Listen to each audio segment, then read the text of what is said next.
this filing raises more questions, I think, than it seeks to actually answer. Because in it, it goes on to say bona fide communications internal to a house of worship, between the house of worship and its congregation, in connection with religious services, do neither of those things. That it doesn't intervene or participate in a campaign any more than does a family discussion concerning candidates.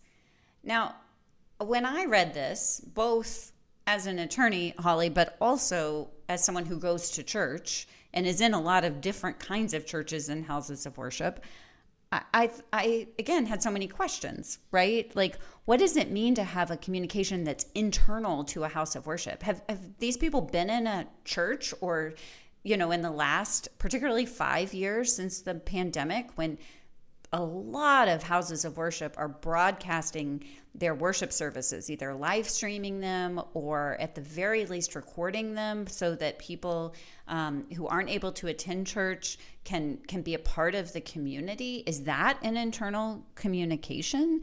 It often just doesn't look anything like, as they said, a family discussion concerning candidates. I mean, I think some of these questions would be and could be properly worked out in a normal course of business, like, say, a proposed piece of law, where you could have hearings on these questions and you could do fact finding, or even if you wanted to go through a more administrative route of, having some rulemaking and finding comments and all these kinds of things. But just to put this in a consent decree and ask this one federal judge to decide and determine all these questions really seems like an ineffective and really fundamentally undemocratic way to go about some kind of major policy shift, which this purports to be.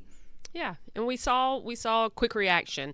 Amanda, you issued a statement right away that said, by recasting pulpit endorsements as a family discussion concerning candidates, the IRS was upending decades of established guidance, and we worried that it would permit churches to take sides in electoral contests while retaining their tax-exempt status. And that's a good reminder. Remember, this is not about preventing anyone from speaking. They can always speak and endorse candidates if they did so outside their tax-exempt organization, and many people do. And you noted that shift, threatens churches, that threatens to turn churches into political action committees and undermine the core mission of religious communities that then become targets for candidates from all the parties.